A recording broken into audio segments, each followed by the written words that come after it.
think we have mentioned high gain control, but haven't finished yet. And I will introduce another two controllers, which is high frequency controllers and the adaptive control. So we haven't finished the high gain control, and some students have questions about the control structure. So here in the control, in the high gain or robust control, we have two terms. One is minus kx and the other one is VR. And I say VR is a robust term. And if you notice that VR is basically minus k2x, which is similar to this minus kx structure, right? So basically they are the same. So you can say my control is minus k and k2 x. Okay, it's the same. Okay, you can define this as k1. The reason that I decompose this control into two terms is I want you to see how k2 can change some convergence properties. I will continue from there. We say vita is nd as long as this condition holds. It cannot always hold, right? As long as x first go to the zero or trivial solution, right? As this x becomes smaller and smaller, this condition will break. So the takeaway is the larger the uncertainty on the parameters, the larger it will be error, right? Which can be observed from this C. Remember that this C is the upper bound of the uncertainty. This is the upper bound of the unknown parameter here. So if you have a larger unknown which reflect on a larger C, then given the same control gain, right? A larger C will result in a larger X, absolute value of X, which X you can interpret as UUB ball. So if you start from here, okay, it will decrease until some value. Okay, it's always decrease as long as this condition holds, right? Because when it holds, vita will be negative, which means it's always decreasing, right? When this condition breaks, and that happens at this point, right, at some x, which is non-zero, right, and it stopped decreasing. It's hard to see from here, it stopped decreasing. Anyway, remember this, okay? How will you find the UUB bound? This is called the UUB bound. Eventually, that V will converge to some constant value, okay? It's not hard to imagine from here, right? And you will understand why it converges to a constant in a few seconds. So starting from here, let's take the analysis of x dot again, okay? So you have k minus kx squared minus k2x squared. We keep the first term, right? And we say that if second term will be negative if this condition holds. Vita will be negative, right? Which is this, okay? Now we do it in another approach. And we want to find the ultimate bounded. What's the ultimate bound? Which is this, okay? What's the value of this is, okay? Or in other words, when vita will be zero, okay? Let's try complete the square. In Chinese, it's called 配方法. So let's focus on these two terms. So these two terms can be considered as minus ax squared plus bx, okay? A and b are some constants, in which case a is k2, b is theta sine squared. And it's equal to the right-hand side here, using complete the square. So in the right-hand side of the equation, you have two terms. The first term is always negative, or equal to 0, right? The first term here is minus a something squared. So it's a non-negative function, right? And the second term is some positive constant, okay? You substitute back to here, which give you what?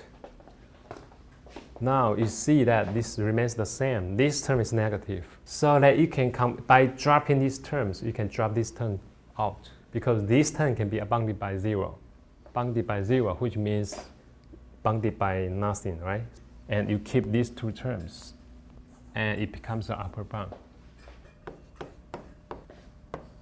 So here is equal sign, right? We want to upper bound this.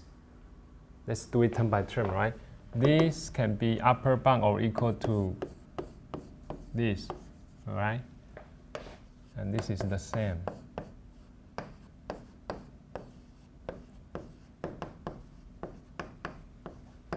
Right, the same, right? So it still holds, right? The inequality still holds.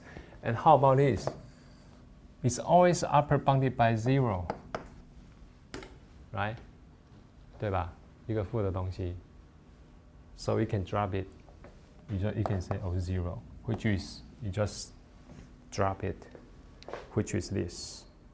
Okay, right? This is 1, right? This can be upper bounded by 1. Sine power to the 4th, upper bounded by 1. And theta squared can be upper bounded by c squared. Everything here is constant other than the x.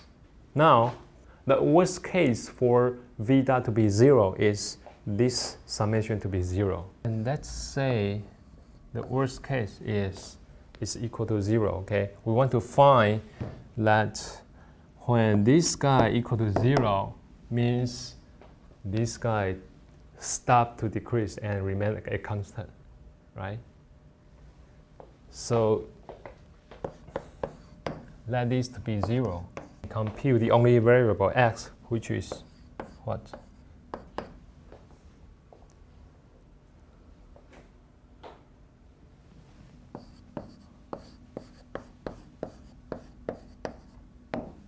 Right? And you can compute x, absolute value of x. And what does this mean, x means? It means when v remain constant, the corresponding x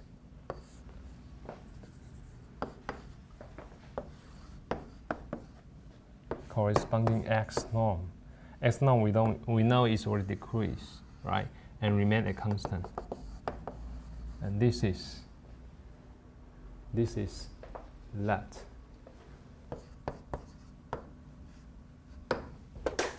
The result is UB for sure, right? And the answer is how close your state will converge to. And the answer is this. Okay. 透过条件，你可以让它收敛到多靠近原点，就是靠这个来回答。So if you from here, you can see if I increase k or k2, right? This value will decrease, which means you can converge more close to the origin, right? Or your error can be decreased by increasing the gains. So let's get back, make a quick conclusion. So what's the question? Question is this: given some dynamics with unknown parameter theta, I know the upper bound of this unknown parameter, right? I design a robust controller trying to stabilize the system, and I know that it's impossible to get a syntactic stability. The best I can get is the UUB, right? Which means that x cannot converge to 0, but it can converge close to 0. How close? By given the control gain that you design, right? That's the answer you're trying to get. And in the end, the answer is by doing some analysis. Remember this control structure, use a high gain control, and you can, after a sequence of analysis, which is completely square, find the worst case, and you can compute that the x will eventually converge to this value. And by increasing the control gains, you can make x arbitrarily come close to the origin. Remember what you have in your hand, and the tool is the upper of analysis, stability analysis. Okay, here's the trick. You can use complete the squares to take care of the upper bound, the worst case. Here is you have problems, right? You don't know whether it's positive or negative. So it is hard to define C. But here C is just a positive constant. And you let the analysis take care of the rest. This term will be used during the analysis, which comes into play at here. You upper bound from here to here, you take care of the worst case. So you put the absolute value here, right? Such that a positive number can upper bound whatever, which could be positive or negative, right? No matter the product value here is, it always can upper bound this. And it's another equality here, and C come into play to upper bound this. Every upper bound is very solid. And from here, we can start to apply complete squares. Here is not complete square, here is another approach, okay? But it's basically the same as complete square. Here, we don't put the absolute value to upper bound these products because we're trying to use complete square. Both cases take care of the worst case. Here, whenever you see equal sign, there is no worst case.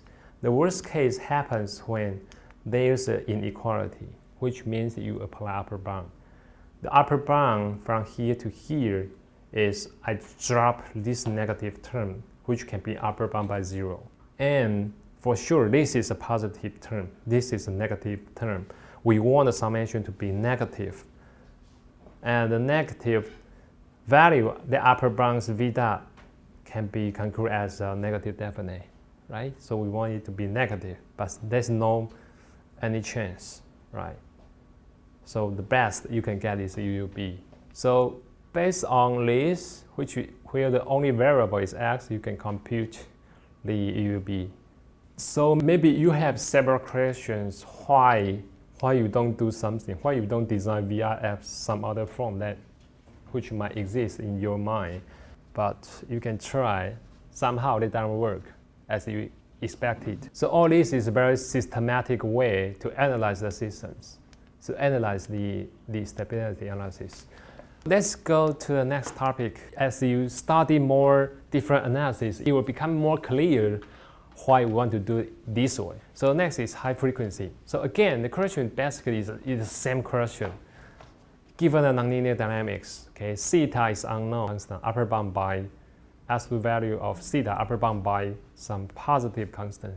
We want to design the control U and same structure, but the VR now here is different. We use a high frequency control.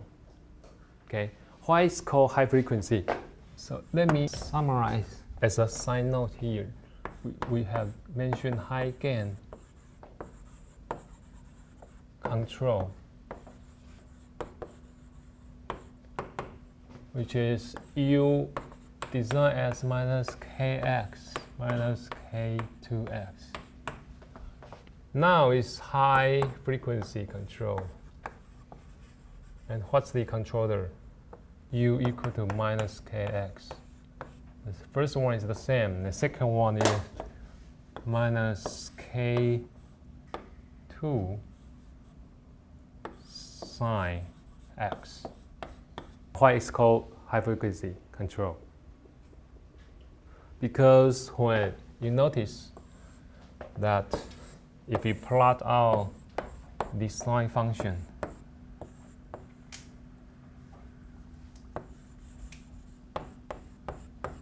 then that's 1 and minus 1. Depend on you are on the right or left hand side, right? It's 1 or minus 1. And remember, the objective is to control x here, trying to control x to the origin, means to around 0. And what happens when it's around 0? When around 0, it happens between 1 and minus 1 for sine x. When you are a little bit on the right hand side of 0, it's 1, otherwise it's minus 1. So it switches between 1 and minus 1, right? It switches between 1 and minus 1. So as it gets close to the origin, the frequency will change very rapidly. That's why it's called high frequency. And slightly more, use a famous controller slightly more use this similar structure to do this. Okay, and there are advantages and disadvantages. Okay, advantage is it guarantee asymptotic stability, which means x will converge to 0. And the downside or the disadvantage is the high frequency in the control can damage your mechanical system, right? If your system is a motor and your control input is voltage, when you switch back and forth with very high frequency on the voltage, which is the input to the motor will basically just oscillate around the basically it's stationary, just oscillate around a very small amplitude. It doesn't go anywhere, but it consumes energy and dissipate as a heat, right? So it's useless, okay? And the motor might damage because of the heat. So it's not. There are many improved versions of remote control anyway, but here we analyze what's the stability analysis here. So now we change VR to high frequency control, okay? And if you go back to here, high gain, there is no high frequency problems, right? When it goes from -1 to 1 or 0, the switch of the sign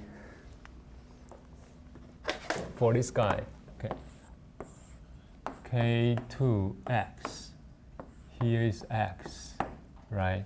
It depends on the switch. Basically is this, right? So it turns switch, it's continuous. Here is discontinuous, right? So when you substitute the control into the system, you got a closed loop dynamics here. And remember, in the section we mentioned before that existence and uniqueness problems. What's the requirement for a solution to exist in ODE? This is fx, right? Fx had to be what? Continuous. Is it continuous? No, it's not continuous. It's sign function here. It's not continuous. But so mathematically, solution doesn't exist. But physically, it exists because there's no sign function physically. Everything is continuous, right? You cannot switch physically with an infinite high frequency, right? Mathematically, this is some problem with this dynamics, okay? But anyway, so let's do the analysis. V, again, design as the same as before, right? We take the time derivative so that we can substitute the dynamics, x star here, okay? Now, again, you see the upper bound, okay? Which is the first term. We put this with our absolute value, and this absolute value is coming from this sine x times this x. Times x is equal to x. 对不对？对吧？ Sine x is this, right? And what's x? What's x? X is this.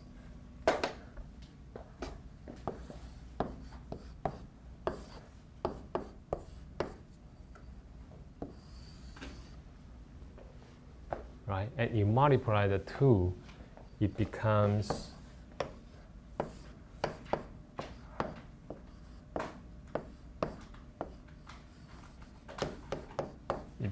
this.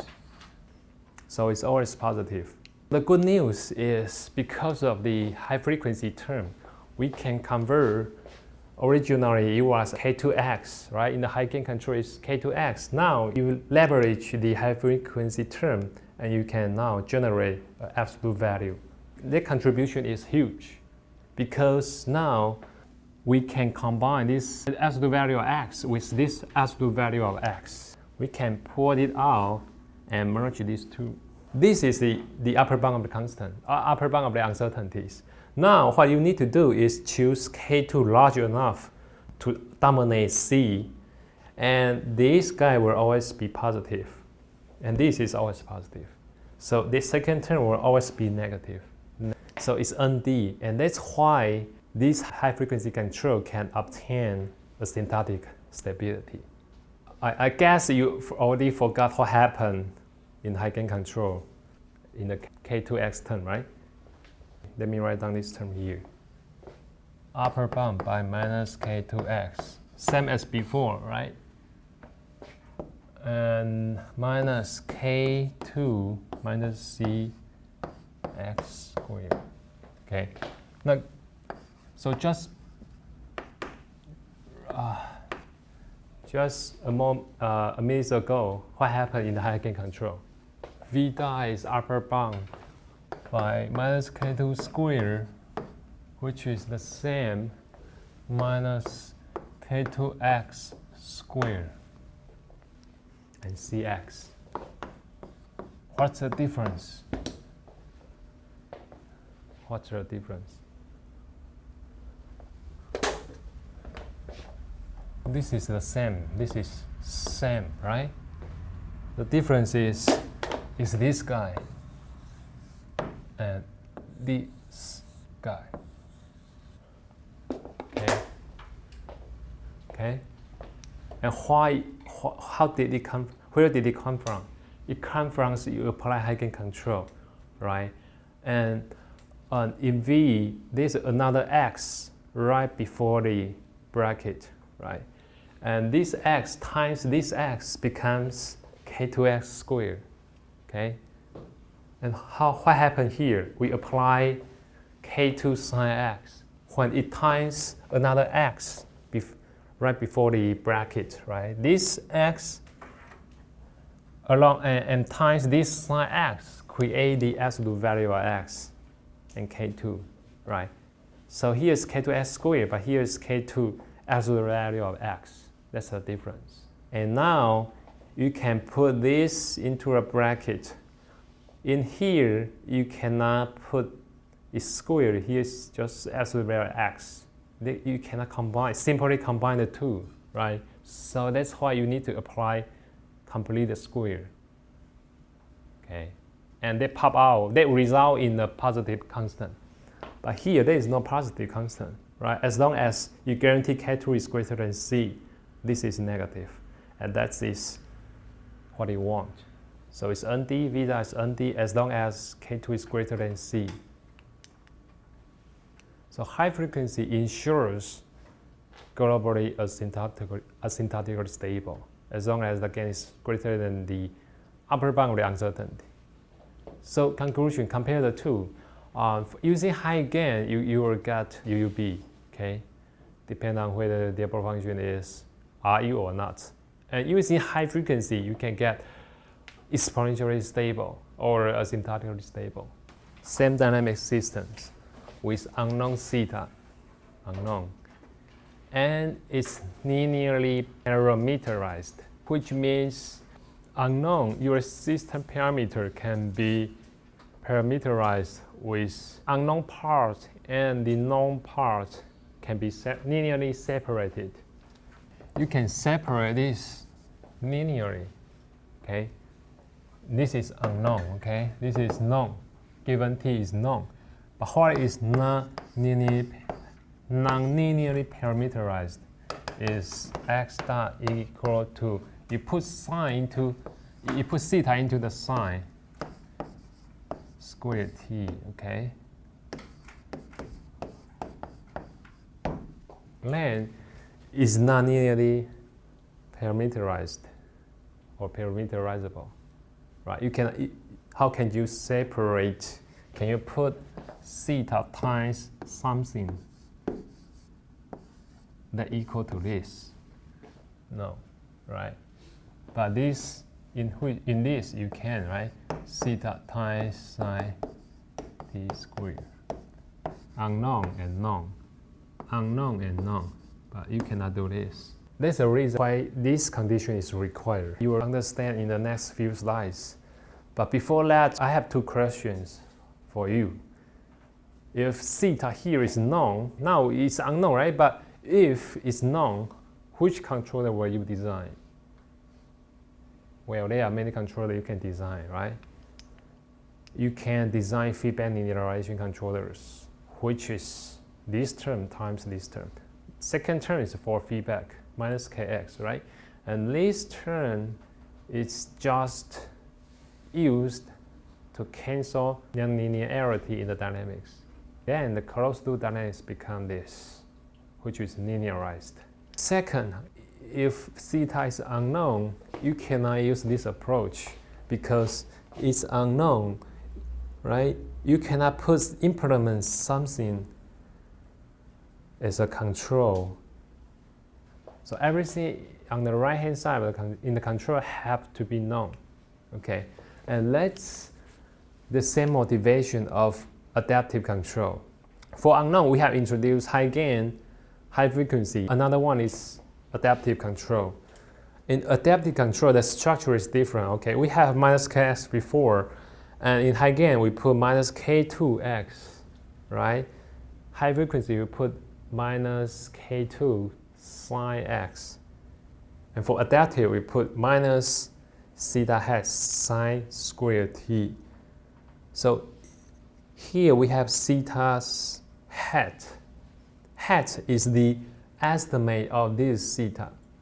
Okay, so if you compare these two, it's very similar, right? This structure is similar, other than this theta hat replace this theta because theta is unknown, and I cannot implement something unknown. So I use the estimate of theta, which is called theta hat, and the estimate which means you need to design the dynamics to estimate this unknown constant. So usually adaptive control comes with the control and the estimate of the parameters. So after you substitute the control into the dynamics, you get the closed loop dynamics here. And this is the difference, the estimate error of theta. Okay. And now we want to do the analysis. Remember this dynamics, and they will come into play in the neighborhood analysis. Another question is when you design the neighborhood function, this is the closed loop dynamics, okay, which is same as this. We just define theta tilde to replace the error. So now we need to design the neighborhood function, okay? So which one will you pick? Option 1 or option 2? Option 1 is the one we used before for high gain, high frequency. If you pick first one, even you say veta is negative definite, it's useless. For now, we just use this one, okay? So we use this one to do the analysis. Take the time derivative of this, which you will obtain x times x dot, theta tilde times theta tilde dot. So what is theta tilde dot? Theta tilde dot, by definition, is the time derivative of the difference, right? The two parameters, which is unknown, minus the time derivative of the estimate. And because theta is an unknown constant, so the time derivative will be 0. So this term will be equal to minus theta hat dot. So we need to design theta hat dot later. Okay, let's just follow the analysis and see what's happening. So we expand this, it's an equal sign. So basically what we did is we just take the product, okay? Minus k2 squared is from here, and this term is from here. And this term, we just replace tilde by hat dot. Okay, so here's a minus sign coming from here. We replace theta tilde dot by minus theta hat dot. So now you can design the adaptive law by this. The reason to design this is you can see this term can cancel out this term. You substitute theta hat dot into here, and these two terms will be cancelled. Now you have this. So it's ND or NSD. Veta is ND or NSD. If this is PD and you say this is ND, what the hell, right? 见鬼了，对不对? If you say it's PD, which depend on two variables, x and theta hat, here theta tilde disappears. So there's no way to say it's ND. If I write this, say it's x, This is theta tilde. This is V. Because V is defined as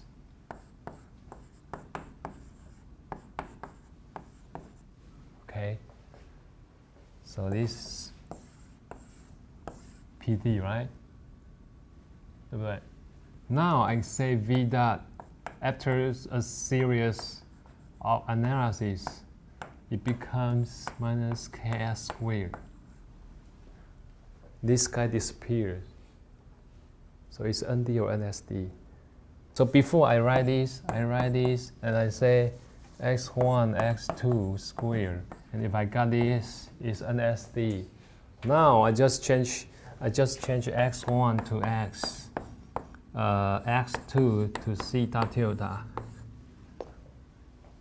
NSD should remain NSD, right? 对吧？对吧？ I just change the notation of a variable, right? So it should be NSD, okay? What's the stability you can say here? According to the definition, we define theta tilde is the theta minus theta hat. And theta by definition is a constant. It is an unknown constant, which means theta dot will be 0. Okay. So when you take the time derivative,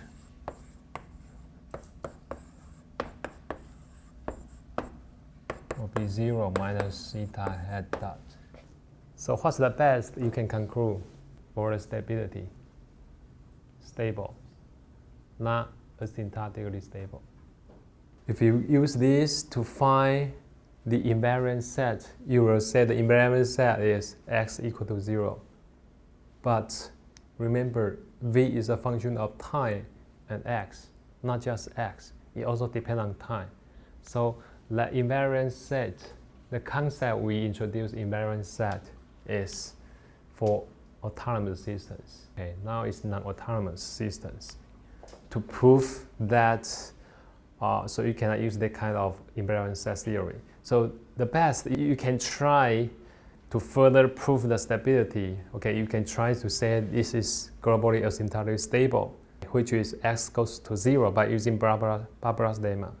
So basically, from here, we can say v dot is equal to this, minus kx squared.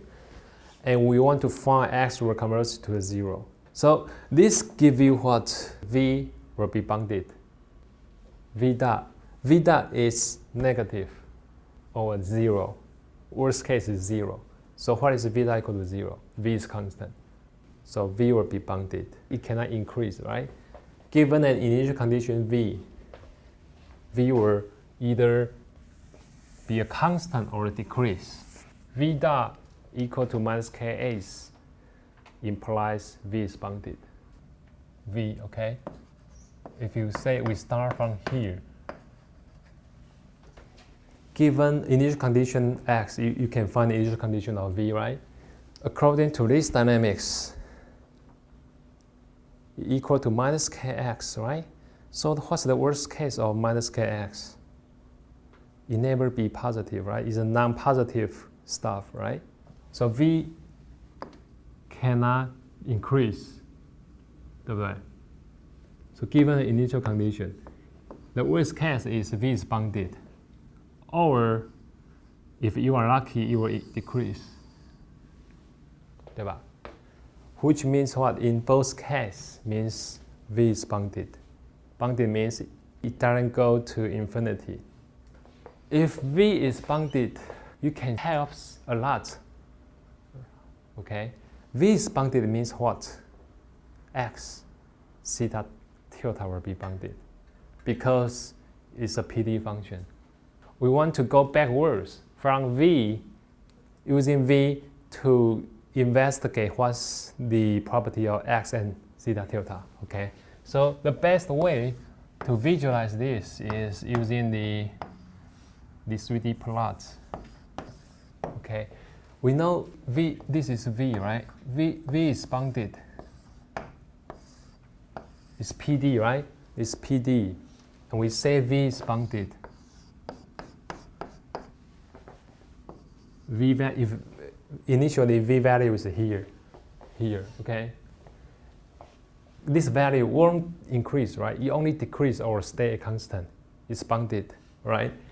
Means the projection of this 2D plane will be the potential location for these two variables, right? Which means both have to be bounded, 对吧? These have to be bounded, these have to be bounded, because they are constrained in this area, right? Or mathematically, if this is bounded, from this structure, from this PD structure, both have to be bounded. You cannot find infinite large number of these variables and resulting in a bounded V value. That's impossible, right? So a bounded V implies both variables will be bounded, okay? So it implies X is bounded, theta tilde is bounded. If theta tilde is bounded, and this is constant, right? Constant, just a constant. So it had also be bounded. So these three variables will be bounded. And if these three variables is bounded, remember that the control will also be bounded, because control is what? Control is this.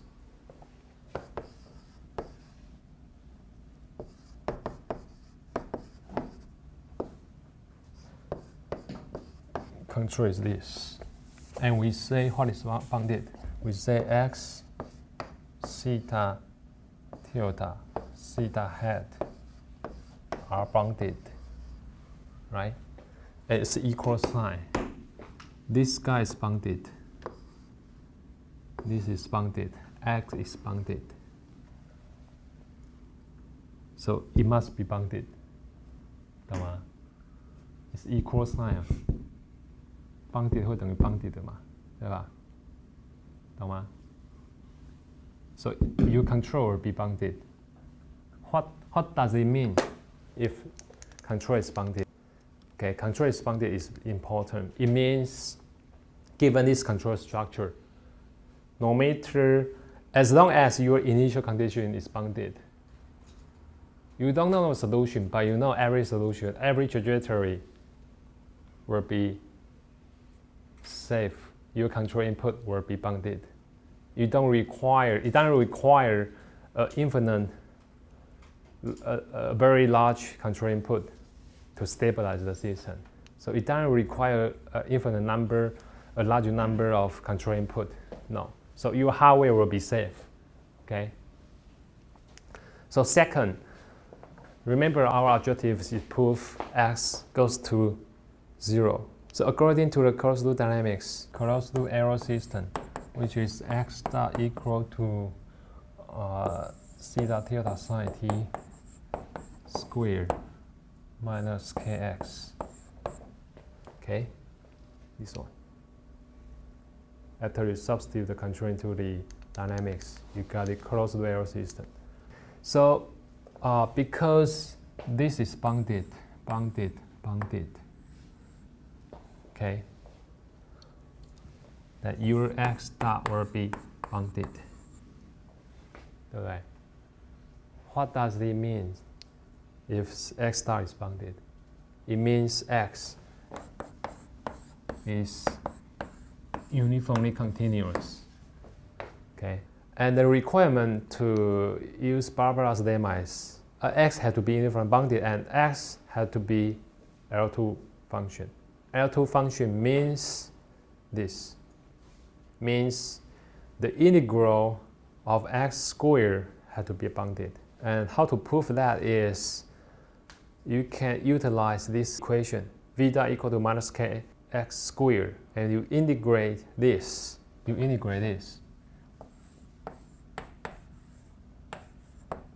The tau equal to minus kx squared. The tau 0 to t 0 to t. Okay.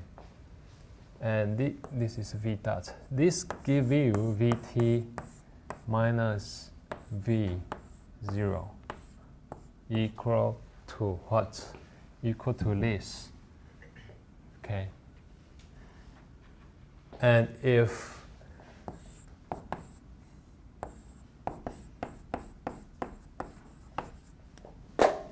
L2 function means this, the integral of a signal of s squared. Okay, s is a signal. If it's bounded, it's L2.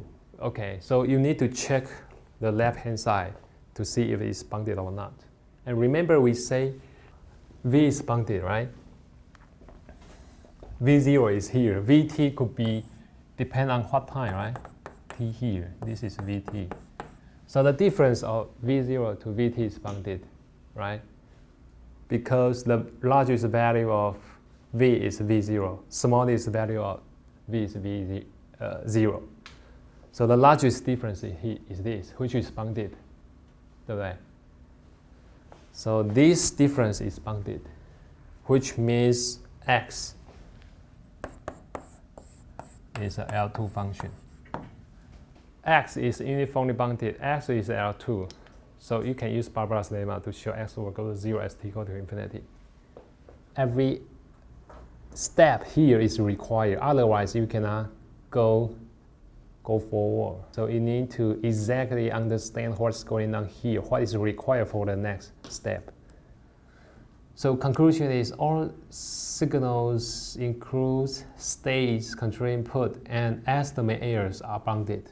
Control input are continuous. That's great. It's not high frequency, so it's safe to the mechanical systems. Control effort will be reduced. Why? This is compared to the robust control, because robust control, we don't know the system. System is unknown. We upper bound the system parameter by c, and as c is larger, we need to use a more powerful input, control input to the system to stabilize the system. Once you use adaptive control, which is this structure, theta hat, right? In the robust control, we just put a K2x, and this K2 have to be as large as you can.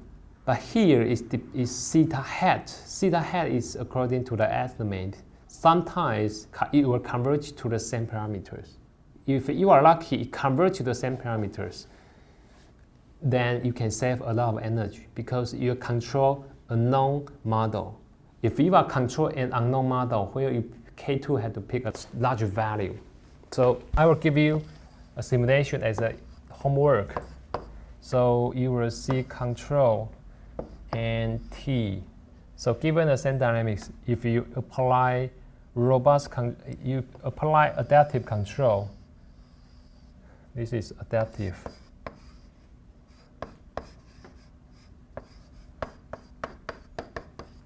Okay. And robust might be this. Okay, might be this, robust or high gain.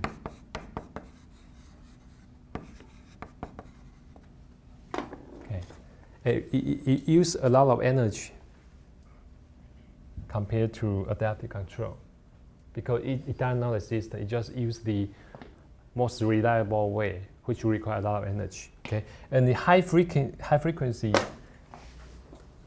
will be something like this, you know, high frequency along the way. Okay, maybe it doesn't require that much control input, but frequency is always high. Okay.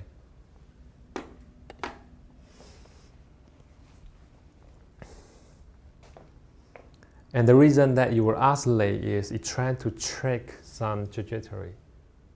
Okay. Given a system, if you have an exact model knowledge, means you know what theta is, you can use feedback linearization, which reduce a lot of control effort because you know the system model. Your control input reflects you know when you need to use minimal control input because you know the model. So it reduces control effort, but it's not practical because it's usually unknown. Or sometimes the parameter is not constant. When you drive a car, the mass is not constant, right? You have consumption on the petroleum, right? So it's not robust because if we have some disturbance like wind, like friction, which haven't been modeled in here, then when the disturbance exists, the stability is questionable because you are control a systems, they are different from your model. So, and how about robust control, high gain control?